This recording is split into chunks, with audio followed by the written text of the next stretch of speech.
மாணவர்கள் அனைவருக்கும் அன்பின் வணக்கம். இன்றைய நாளிலே இயல் 9 கற்கண்டு இலக்கணம் என்கின்ற தலைப்பிலே அணிகளை பற்றி நாம் பார்க்க இருக்கின்றோம். அணி என்றால் என்ன? தமிழிலே அணி என்பதற்கு அணிகலன் என்ற பொருள் இருக்கிறது. மக்கள் தன்னுடைய உடலில் அணிகலன்களை அணிகின்ற போது அவர்களுடைய அழகு மெருகேறும். அதுபோல பாடலில் கவிஞன் தன்னுடைய சிறப்பினை அணிகளை சேர்க்கின்ற போது அந்த பாடல் சிறப்படையும். தமிழ் இலக்கணம் என்று சொல்லுகின்ற போது அதை நமக்கு இந்த ஆண்டு கற்கண்டு இலக்கணம் என்று தந்திருக்கிறார்கள். கற்கண்டு போல் இலக்கணம் இனிக்கும் என்று பொருள். இலக்கணம் என்று சொல்லுகின்ற போதே தமிழ் மொழியில் இலக்கணம் 5 வகைப்படும் என்பதை நீங்கள் சிறு வகுப்பிலே படித்திருப்பீர்கள். எழுத்திலக்கணம், சொல்லிலக்கணம், பொருள் இலக்கணம், யாப்பிலக்கணம், அணி இலக்கணம். அதில் 5வது வருவது அணி இலக்கணம். இந்த அணி அப்படிங்கிறதுக்கு தான் நம்ம இன்றைக்கு படிக்க போகிறோம். மனிதன் முதலில் அறிவது எழுத்து. நம்ம முதல்ல க-ஆ-இ-கி உயிரெழுத்து மெய்யெழுத்து படிக்கிறோம். முதலில் அறிவது எழுத்து. எழுத்துக்கள் பல சேர்ந்தது சொல். சொல்லில் இருப்பது பொருள். பொருள் பதிந்த சொல். பொருள்பட எழுதுவது யாப்பு.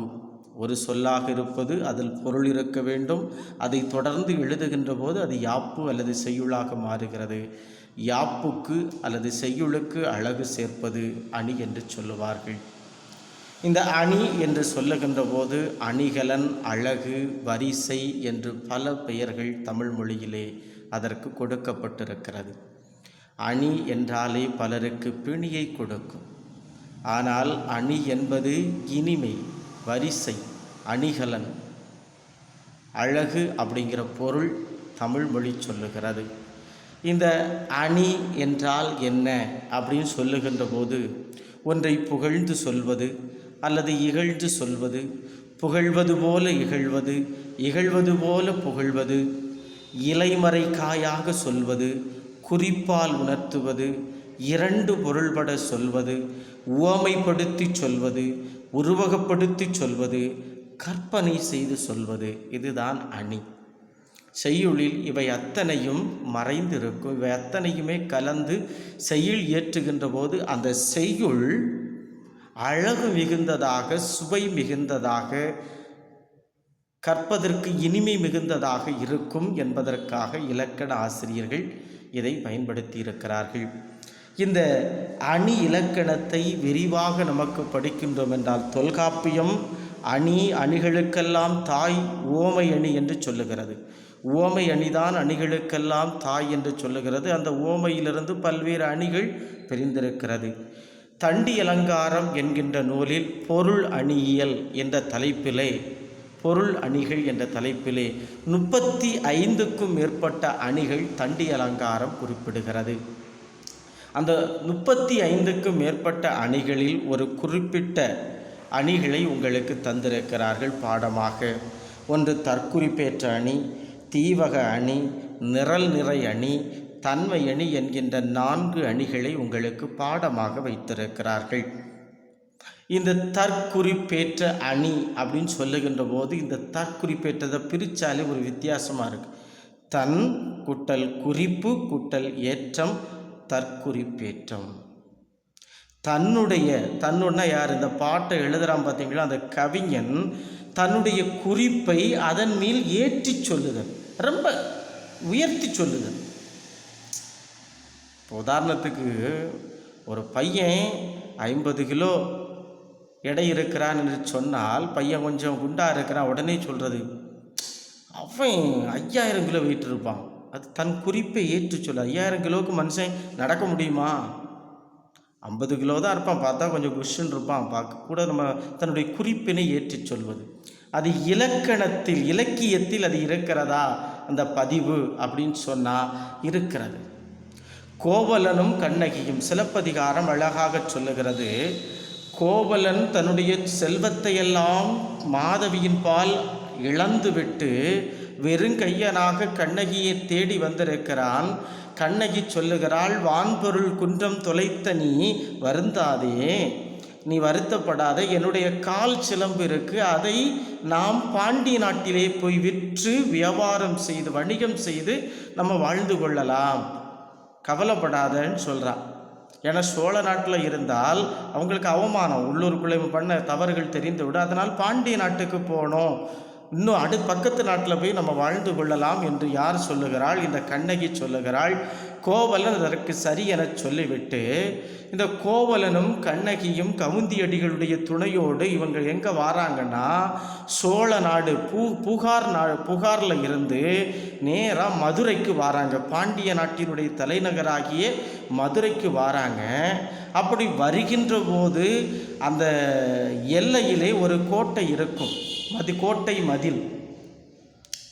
இந்த இடத்துல இந்த இந்தியாவிலேருந்து பாகிஸ்தான் போனால் இடையில் ஒரு பார்டர் இருக்கும், எல்லை கோட்டை இருக்கும். அந்த எல்லையிலே கோட்டை இருக்கிறது. அந்த கோட்டையின் மேல் கொடி இருக்கிறது. இந்த கொடி என்ன செய்யும்? காற்றில் அது காற்றடிச்சா அசையும், காற்றடிச்சா அசையலைன்னா அமைதியாக இருக்கும்.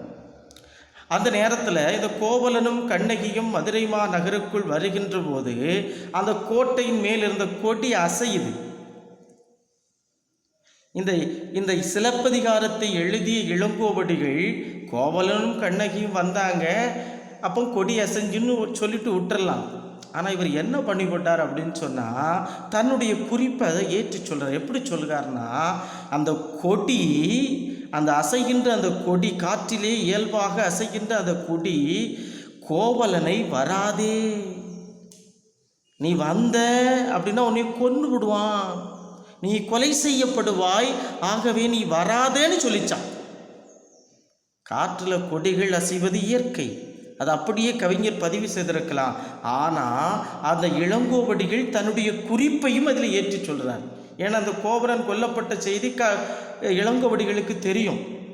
அதனால தான் அவர் சொல்கிறார், இந்த கோவலன் பிறகு கொல்லப்படுவான், ஆகவே நீ வராதே என்று சொன்னதாக தன்னுடைய குறிப்பை அந்த நிகழ்வின் மீது ஏற்றி சொன்ன காரணத்தினால் இது தற்குறிப்பேற்ற அணி. இதற்கு இலக்கணம் அழகாக இருக்கு பாருங்க. உலகில் இயல்பாக நடைபெறும் நிகழ்ச்சியின் மீது கவிஞன், இந்த கொடியசைவது இயற்கை, இயல்பாக நடக்கக்கூடியது. அந்த உலகில் இயல்பாக நடைபெறும் நிகழ்ச்சியின் மீது கவிஞன் தன் குறிப்பினை ஏற்றி கூறுவது தற்குறிப்பேற்ற அணி. தன் குறிப்பை ஏற்றி சொல்வது தற்குறிப்பேற்ற அணி. இதை சொல்லுகின்ற போது நளன் தமயந்தி கதை உங்களுக்கு தெரியும். நளனும் தமயந்தியும் திருமணம் செய்கிறார்கள். நீங்கள் 8ஆம் வகுப்பிலே படித்திருப்பீர்கள். இந்த நளன் இந்த தமயந்தியை காட்டிலே இரவிலே விட்டுவிட்டு அவளுடைய ஆடை இல்லாத அளவுக்கு அவளுடைய ஆடையும் பறித்து கொண்டு போயிடுறான். விழித்து பார்க்கிறாள் தமயந்தி, ஆடை ஒன்றுமே இல்லை, அமனமாக இருக்கிறாள். நளனை காணவில்லை. அழுது புலம்புகிறாள். ஐயோ என்ன செய்யறது, ஊருக்குள்ளே வர முடியாது, காட்டுக்குள்ளே தனியாக இருக்கிறாள். அப்போ ஒரு அற்புதமான இது பாருங்க. காலையில் என்ன செய்யும்? கதிரவன் எழும்பும், அதற்கு முன்னாடி கோழி கூவும். இந்த கோழி கூவுது. எப்படி கூவுதுன்னா, இந்த தமயந்தியினுடைய அவலக்குரலை கேட்டு இந்த கோழி கூவியதாகவும், சூரியன் அந்த கதிரவன் மெதுவாக எழும்பி வந்ததாகவும் சொல்லுவாங்க. இயற்கையிலே நடக்கும். ஆட்டோமேட்டிக்காக கோழி நிச்சயம் கூவும், கதிரவன் எழும்பி வரும். அது இயற்கை, அன்றாட நிகழ்வு. கவிஞன் தன் குறிப்பினை ஏற்றி சொல்லுகிறார் நளவெண்பாவிலே. அதுபோல் இங்கே பாருங்கள், உங்களுக்கு அருமையான ஒரு இது, அதை தான் நான் சொன்ன விளக்கத்தோடு சான்று சிலப்பதிகாரத்திலிருந்து எடுக்கப்பட்டிருக்கிறது. போர் உழந்து எடுத்த ஆரியல் நெடுங்குடி வாரல் என்பன போல் மறித்து கை காட்ட. வராத என்று மறித்து கை காட்டியதாம். எந்த நெடுங்குடி? அந்த கோட்டை மேல் இருந்த அந்த நெடுங்கொடி. கவிஞன் என்ன செய்கிறான்? கற்பனையை சொல்லுகிறான். பாருங்க, கொடிகள் காற்றுக்கு ஆடுவது இயல்பான நிகழ்ச்சி, ஆனால் அவை கோவலனை மதுரைக்கு வராதே என சொல்வதாக கவிஞராகி இளங்கோவடிகள் தன் குறிப்பை ஏற்றி கூறியுள்ளதால் இது தற்குறிப்பேற்ற அணி. பாருங்க, இப்படித்தான் இயல்பாக உலகில் இயல்பாக நடைபெறும் நிகழ்ச்சியின் மீது கவிஞன் தன் குறிப்பினை ஏற்றி சொல்வது தற்குறிப்பேற்ற அணி. தலைப்பு தற்குறிப்பேற்ற அணி. அணி இலக்கணம் எழுத வேண்டும், சான்று எழுத வேண்டும், சான்றோடு அணி பொருத்தம் எழுத வேண்டும். 3 என எழுதினா 3 மதிப்பெண்கள் கட்டாயம் கிடைக்கும். அதற்கு அடுத்தால பாருங்க, ஒரு அணி தந்திருக்காங்க, தீவக அணி. இப்போ தீவக அணின்னு சொல்லுகின்ற போது ஒரு விளக்கு, ஒரு அறை இருட்டாக இருக்கிறது, ஒரு விளக்கை பொருத்திக்கிட்டு நேராக என்ன செய்கிறோம், அறைக்குள் போகிறோம். நம்ம அறைக்குள் போன உடனே அந்த கதவின் பக்கத்திலே நின்ற உடனே கதவுக்கு மட்டுமா வெளிச்சம் கிடைக்கும், அந்த அறை முழுவதும் வெளிச்சம் கிடைக்கும். பார்த்துருக்கீங்களா? ஒரு விளக்கை பொருத்திக்கிட்டு நம்ம இருட்டு அறைக்குள்ளே போகிறோம்னா அந்த அறைக்குள் போன உடனே முதல் தொடக்கத்தில் நின்னோடனே அறை முழுவதும் வெளிச்சமாகும். அப்படியே நடுவில் போய் நின்னோம்னு சொன்னால் அறை முழுவதும் வெளிச்சம் கிடைக்கும். அதுபோல் அந்த அர்த்தத்தில் போய் நின்னாலும் அறை முழுவதும் வெளிச்சம் கிடைக்கும். இந்த தீவகம் என்று சொன்னால் விளக்கு என்பது பொருள். வடமொழியில் தீவகம் என்றால் விளக்கு என்ற பொருள் உண்டுகிறது. இந்த தீவக அணி அப்படின்னா எதுக்கு, ஏன் இப்படி பெயர் கொடுத்துருக்காங்கன்னா, இந்த விளக்கு எப்படி முதலிலும் இடையிலும் கடையிலும் கொளுத்தின்னு அது அந்த அறை முழுவதும் வெளிச்சம் கிடைக்கிறதோ, அதுபோல ஒரு செய்யுளில் முதலில் நின்ற சொல் இடையிலும் இறுதியிலும் போய் விளக்கம் தரும். அதே மாதிரி இடையில் நிற்கக்கூடிய ஒரு சொல் முதலிலும் இறுதியிலும் பொருள்படும், அது பொருளோடு சேர்ந்து வரும். அதேபோல் இறுதியில் நின்ற ஒரு சொல் இடையிலும் முதலிலும் வந்து பொருள் தரும். இவன் பாருங்க, அதான் சொல்றான், தீபகம் செய்யுள்ள ஓரிடத்தில் நின்ற ஒரு சொல் அச்செய்யுளினுடைய முதல் இடை கடை பல இடங்களிலும் உள்ள சொற்களோடு சென்று பொருந்தி பொருளை விளக்குவது தீவக அணி. இது முதல் தீவகம், இடை தீவகம், கடை தீவகம் என்று 3 வகைப்படும். முதல் நிலை தீவகம், இடைநிலை தீவகம், கடைநிலை தீவகம் என்று 3 வகையாக பிரிக்கிறது. முதல் நிலை அப்படின்னா முதல்ல நிற்கிற சொல் இடையிலும் பொருள் தரும், இறுதியிலும் பொருள் தரும், போய் சேரும். அதே மாதிரி இடைநிலை தீவகம், இடையில நின்ற பொருள் முதலிலும் பொருள் தரும், இறுதியிலும் பொருள் தரும், இடையிலையும் பொருள் தரும், இறுதியிலும் பொருள் தரும். இடையில 3 இடத்துலையும் பொருள் தரும். சரியா? அது எப்படின்னு பார்க்கின்ற போது இந்த பாஞ்சாலி சபதத்திலே ஒரு வாசகம் வருகிறது. படிக்காத ரொம்ப ஸ்லோவாக ரொம்ப படிக்காமல் இருக்கக்கூடிய மாணவர்கள் இதை பயன்படுத்தி கொள்ளலாம் என்று நினைக்கின்றேன்.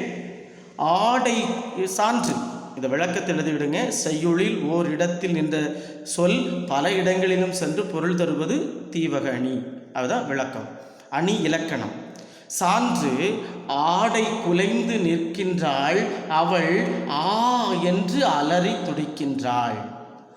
ஆடை குலைந்து நிற்கின்றாள் அவள் ஆ என்று அலறி துடிக்கின்றாள். இந்த அவள் என்கின்ற சொல் இடைநிலை தீவகம். இந்த அவள் என்ற சொல் முதல்ல போட்டீங்கன்னா, அவள் யார், பாஞ்சாலி ஆடை குலைந்து நிற்கின்றாள், அவள் ஆ என்று கதறி அழுகின்றாள் என்று முதல் இடைக்கடை இப்படி வருது. இது இடைநிலை தீவகம். இடைநிலை சொல் முன்ன பின்ன வருது. ஆனால் உங்களுக்கு என்ன தந்திருக்காங்கன்னா முதல் நிலை தீவகத்தை தந்திருக்கிறார்கள். முதல் நிலையில் இருக்கக்கூடிய அந்த தீவக சொல் எப்படி மாறுகிறது, அந்த முதல்ல நிற்கக்கூடிய அந்த சொல் எப்படி இடையிலும் இறுதியிலும் சென்று பொருள் தருகிறது என்பதை பாருங்கள். அழகாக சொல்லியிருக்கிறான். சேந்தன வேந்தன் திருநெடுங்கண் தெவ்வேந்தர் ஏந்து தடந்தோள் இழிகுருதி பாய்ந்து திசை அனைத்தும் வீர சிலை பொழிந்த அம்பும் மிசை அனைத்தும் புல்குலமும் வீழ்ந்து. இந்த சேந்தன அப்படிங்கிற சொல் சிவந்தன. இந்த சேந்தன அப்படிங்கிற சொல்லு தான் முதல்ல இருக்கக்கூடிய அந்த சேந்தன சொல் இடையிலும் இறுதியிலும் சென்று எப்படி பொருள் தருகிறது என்பதை பாருங்கள். எப்படி சொல்கிறேன் பாருங்க. வேந்தன் என்றால் அரசன். இந்த சேந்தன அப்படிங்கிறது சிவந்தன, இதுதான் அந்த சொல். இது எப்படி இடையிலும் இறுதியிலும் பொருள் தருகிறது என்பதை பாருங்கள். வேந்தன் என்று சொன்னால் அரசன். அடுத்து பாருங்க, வேந்தன் கண்கள் சிவந்தன. கோபத்தில் போர் வந்துட்டா அந்த வேந்தனுடைய அரசனுடைய கண் அப்படின்னா சிவந்துரும், செக்கச்சவேன். வேந்தனுடைய கண்கள் சிவந்தன. அடுத்து பாருங்க, தெவ்வேந்தர் ஏந்து தடந்தோள் இழுகுருதி. இதுக்கு அர்த்தம் என்னன்னா, வேந்தருடைய தோள்கள் சிவந்தன. அப்படி 2 தோள் அப்படி புஜத்தில் நிற்கும் சொக்கச்சவன், அந்த கோபம், வீர உணர்ச்சி. அடுத்தது பாருங்க, குருதி பாய்ந்து திசை அனைத்தும். இழி குருதி பாய்ந்து திசை அனைத்தும் சேந்தன. அப்படின்னா இந்த ஏதோ வீர இவனுடைய அந்த கோபத்தில் சண்டை போடும்போது அந்த அந்த ஒரு வெட்டுக்காயப்பட்ட அந்த அந்த குருதி ரத்தம் இருக்கு பார்த்தீங்களா, அது எல்லா திசைகளிலும் பரவி திசைகள் அனைத்தும் சிவந்து போய் இருக்கிறதா. அதுக்கு அடுத்தால பாருங்க, அம்பும் சிவந்தன. இவன் விட்ட அம்பு இருக்கு பார்த்தீங்களா, இவன் விட்ட அம்பும் சிவந்ததா. உடம்புல தைக்கும் போது உடம்புல இருக்க ரத்தத்தில் பட்ட அம்பு சிவந்து போகுமா போகாதா? அம்பும் சிவந்தனவாம். அதுக்கு அடுத்தால பாருங்க, திசை அனைத்தும், எல்லா திசையும் சிவந்து விட்டது. புல்குலமும் வீழ்ந்து. புல் என்றால் பறவை. புல் என்றால் என்னமா? பறவை. பறவைகளும் என்ன செஞ்சிருக்கு, இந்த அம்பு என்ன செஞ்சது, இந்த அம்பு பல திசைகளில் பறக்கின்ற போது அந்த அந்த அந்த அம்பு பட்டு அந்த இரத்தமானது, குருதியானது பல்வேறு திசை அனைத்தும் பரவுகின்ற போது பறந்து செல்லுகின்ற அந்த பறவை இனம், புல் இனத்தின் மீது பறவை இனத்தின் மீது படுகின்ற அந்த இரத்தத்தினால் அந்த பறவை இனமும் சிவந்து போயிட்டான். அப்போ இந்த சிவந்தன அல்லது சேந்தன என்ற சொல் எங்கெல்லாம் வருது பார்த்தீங்க, இடையிலையும் இறுதியிலையும் எல்லா கடையிலையும் எல்லா இடத்துலையும் வருது பாருங்க. வேந்தனுடைய கண் சிவந்தது. அடுத்தது பார்த்தீங்கன்னா வேந்தனுடைய தோள்கள் சிவந்தது. அதுக்கு அடுத்தால பார்த்தீங்கன்னா குருதி பாய்ந்து திசை அனைத்தும் சிவந்தது. அம்பு தைத்ததால் அம்பும் சிவந்தது. அது மட்டுமல்ல, அப்படி பறந்து போகின்ற போது இந்த திசையனைத்தும் பறந்த அந்த சிவந்து பறந்த அந்த இரத்தம் குருதிப்பட்டு அந்த பறவை இனமும் சிவந்த நிறத்ததாக இருக்கிறது. இப்படி அந்த சேந்தன அப்படிங்கிற சொல் முதலிலும் இடையிலும் கடையிலும் என்று சென்று பல்வேறு இடங்களில் நிற்கின்ற பொருள் தருகின்ற காரணத்தினால் இது தீவக அணியாயிற்று. அந்த சேந்தன அப்படின்னா சிவந்தன அப்படிங்கிற சொல் எல்லா இடங்களிலும் இருக்கிறது. நான் ஏற்கனவே சொன்னது போல பாஞ்சாலி சபதத்திலே ஆடை குலைந்து நிற்கின்றாள் அவள் ஆ என்று அலறி துடைக்கின்றாள். இது இடைநிலை தீவகத்தை எடுத்துக்காட்டு. அவள் என்ற சொல்ல முன்னையும் போடலாம், இறுதியிலும் போடலாம். ஆ என்று அலறி துடிக்கின்றாள் அவள் என்றும் போடலாம். இப்படி ஒரு சொல் செய்யுளினுடைய ஓரிடத்தில் நின்ற சொல் அந்த செய்யுளின் பல இடத்தில் சென்று பொருள் கொள்வதற்கு பேர் தீவக அணி என்று பெயர். அதுக்கு அடுத்தால பார்த்தீங்கன்னா நிரல் நிறை அணி. மூன்றாவதாக நாம் பார்க்க இருப்பது நிரல் நிறை அணி. வரிசையாக ஜோடி வரிசைப்படுத்தி வைப்பதற்கு, வரிசைப்படுத்தி நிறுத்து பொருள் கொள்வதற்கு பேர் நிரல் நிறை அணி. நீங்கள் நிரல் நிறை பொருள் கொள்ள படிச்சிருப்பீங்க. சொல்லையும் பொருளையும் வரிசையாக நிறைத்தி முறைப்படுத்தி பொருள் கொள்வதற்கு பேர் நிரல் நிறை பொருள்கோள். அதே தான் இங்கே நிரல் நிறை அணிக்கும் வரும். அதே எடுத்துக்காட்டு தான் தந்திருக்காங்க பாருங்க. அன்பும் அரணும் உடைத்தாயின் இல்வாழ்க்கை பண்பும் பயனும் அது. குறட்பா. செய்யுளில் அழகாக சொல்கிறாங்க, சொல்லையும் பொருளையும் வரிசையாக நிறுத்தி அவ்வரிசைப்படியே இணைத்து பொருள் கொள்வது நிரல் நிறை அணி. நீங்கள் மேட்ரிக்ஸ் படிச்சிருப்பீங்க மேத்தமெட்டிக்ஸில். அதன் அடிப்படையில் தான் வரும். ஒன்றே வலது பக்கமாக போகும், ஒன்றே கீழ் நோக்கி வரும், இல்லது சைடு நோக்கி போகும். அப்படி தான் பொருள் கொள்வது. இப்போ பாருங்கள், அன்பும் பண்பும் அரணும் பயனும். அன்பு என்கின்ற பண்பு வாழ்வில் இருந்தால் அரண் என்ற பயன் உன் இல்வாழ்க்கையில் கிடைக்கும். இல்வாழ்க்கை என்பது அன்புடையதாக, அன்பு என்கின்ற பண்பு உங்கிட்ட இருந்தால் அறம் என்கின்ற பயனை நீ செய்வாய் என்று சொல்லை வரிசையாக நிறுத்தி அன்பு பண்பு அரண் பயன் அப்படின்னு நம்ம பொருள் கொள்ளணும். மேலே கீழே இப்படி வரிசைப்படுத்தி பொருள் கொள்வதற்கு பேர் நிரல் நிறை அணி என்று பெயர். என் அன்பு மாணவ செல்வங்களே, இறுதியாக இருப்பது என்ன என்று கேட்டீர்கள் என்று சொன்னால், இறுதியாக நிற்பது எது என்று கேட்டு சொன்னீர்கள் என்று சொன்னால், தன்மை அணி என்கின்ற ஒரு அணி இருக்கிறது. தன்மை அணி என்றால் என்ன? அந்த அந்த பொருளினுடைய தன்மையை, உள்ளதை உள்ளபடியே சொல்வதற்கு பேர் தன்மை அணி. இப்போ பாருங்க, கூந்தல் கருப்பு, குங்குமம் சிவப்பு. உண்மைதானே? கூந்தல் கருப்பாக தான் இருக்கும். அதுக்காக கேட்கக்கூடாது மாணவர்கள், கிழவிக்கெல்லாம் கருப்பாக இருக்குன்னு கேட்கக்கூடாது. சரியா? நான் இளமைக்கு தான் பதில் சொல்லிகிட்டு இருக்கேன். சரியா?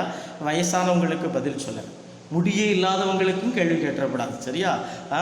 உண்மையிலேயே கூந்தல் கருப்பு, குங்குமம் சிவப்பு. வேறு கலரில் இருக்கான்னு எனக்கு தெரியல, என்ன நான் வச்சதும் கிடையாது. சரியா? வச்சவங்கள்ட்ட கேட்டுக்கிடுங்க. இது ஒரு சினிமா, கண்ணதாசனுடைய பாடல். இதுவும் நம்ம எடுத்துக்காட்டுக்கு படிக்காத, ரொம்ப எளிமையாக, ரொம்ப ஸ்லோவாக இருக்கக்கூடிய பிள்ளைகள் அதை பயன்படுத்திக்கலாம். கூந்தல் கருப்பு, குங்குமம் சிவப்பு. உள்ளதை உள்ளபடியே சொல்கிறாங்க. அதைத்தான் சொல்கிறான். எவ்வகைப்பட்ட பொருளாக இருந்தாலும் இயற்கையில் அமைந்த அதன் உண்மையான இயல்புத்தன்மையினை கேட்பவர்களின் மனம் மகிழுமாறு. அதான் முக்கியம். சும்மா எடுத்த அப்படி கேட்கும்போதே இருக்கணும். கூந்தல் கருப்பு, குங்குமம், அந்த அந்த கேட்கக்கூடிய மன மகிழுமாறு சொல்லக்கூடிய பேர் தான் என்னது? இந்த தன்மை அணி. இதை தன்மை நவிர்ச்சி அணி என்று சொல்வார்கள். இது 4 வகையாக பிரிக்கப்பட்டிருக்கிறது. எப்படின்னு பார்த்தீங்கன்னா, இந்த தன்மை அணி 4 வகைப்படும். எதெல்லாம் கேட்டிங்கன்னா, பொருள் தன்மை அணி, குணத்தன்மை அணி, சாதித்தன்மை அணி, தொழிற்தன்மை அணி என்று 4 வகையாக பகுக்கப்பட்டிருக்கிறது. இதற்கு சான்றாக ஒன்றை தருகிறார்கள். கோவலன் கொல்லப்பட்டு விட்டான். கோவலன் கொல்லப்பட்டு விட்டான் என்ற செய்தியை கேட்டவுடன் அதுவரை அமைதியாக இருந்த இந்த கண்ணகி கையிலே ஒற்றை சிலம்பை எடுக்கிறாள். தலைவிரி கோலமாக செல்லுகிறாள். மாண்டிய மன்னனுடைய அரசவைக்கு செல்லுகிறாள். அதான் சொல்லுகிறான், மெய்யிற் பொடியும் விரித்த கருங்குழலும் கையில் தனி சிலம்பும் கண்ணீரும் அழுது கொண்டே செல்லுகிறான். வையைகோன் கண்டளவே தோற்றான். வையைகோன் என்று சொன்னால் வைகை நதி ஓடுகின்ற பாண்டிய மன்னன், மதுரையை ஆட்சி செய்கின்ற பாண்டிய மன்னன் நெடுஞ்செழியன். இவளுடைய தோற்றத்தை கண்டவுடனே, எப்படி மெய்யில் பொடியும் விரித்த கருங்குழலும் கையில் தனி சிலம்பும் கண்ணீரும் அழுது கொண்டே இருக்கிறாள். கணவனை இழந்தவள் அல்லவா? இந்த காட்சியை கண்டவுடனே வையைகோன் தோற்றுவிட்டான். பாதி உயிர் போயிட்டு, 2வது அக்காரிகை தன் சொற்செவியில் உண்டளவே தோற்றான் உயிர். அவ தன்னுடைய தரப்பு நியாயங்களை சொல்றா. தேரா மன்னா செப்புவது உடையேன் எள்ளரு சிறப்பின் இமையவர் வியப்ப, என்கார் சிலம்பு மணியுடை அரியே. மன்னன் சொல்லுகான், யாமுடைய சிலம்பு, என்னுடைய சிலம்பு முத்துக்களாலாம். அணிமணி சிலம்பை உடைக்கிறாள். அங்கிருந்து கொண்டு வந்த சிலம்பை வாங்கி உடைக்கிறாள். வாய் முதல் தெரித்தது மணியே. மாணிக்க பொருள் தெரிச்சு போக, ஆஹா எனக்கு முத்துல்லா, இது மாணிக்க பொருளா, தப்பு பண்ணிட்டனே, கோவலனை கொன்னுட்டனேன்னு சொல்லிட்டு பொன் சொல் கொல்லன் தன் சொல் கெட்ட யானோ அரசன் யானே கள்வன் மன்மதை காக்கும் தென்பல காவல் என் முதல் பிழைத்தது கெடுகையின் ஆயுள் என்று கீழே விழுந்து இறந்து விட்டான். அவனுடைய இறப்பு பாருங்க, எப்படி சொல்றாரு பாருங்க. காட்சியை கண்டு பாதி தோற்று விட்டான், செத்து போயிட்டான். அவ அந்த அந்த அந்த செய்தி அவ கொண்டு வந்து அவருடைய வாயிலிருந்து வந்த சொல்லெல்லாம் கேட்டு அவ உண்மையை நிரூபிக்கிறா. உயிர் அப்படி விட்டுட்டான். இதெல்லாம் யதார்த்தமானதை அவளை பார்த்த உடனே இந்த காட்சி, அந்த வழக்குரை காதை வெண்பா அழகாக சொல்லுது. உள்ளதை உள்ளபடியே சொல்லுகிறது. இப்படி கண்ணகியினுடைய துயர் நிறைந்த தோற்றத்தினை கண்டு அவன் தோற்றுவிட்டான். உள்ளதை உள்ளபடியே சொல்றாரு. இதுக்கு பேரு தன்மை அணி என்று பெயர். என் அன்பு மாணவ செல்வங்களே, இன்று உங்களுக்கு பாடமாக இருக்கக்கூடிய தற்குறிப்பேற்ற அணி, தீபக அணி, நிரல் நிறை அணி, தன்மை அணி ஆகிய 4ஐயும் படித்து நீங்கள் சரியாக எழுதி பார்த்து கொள்ளுங்கள். நன்றி, வணக்கம்.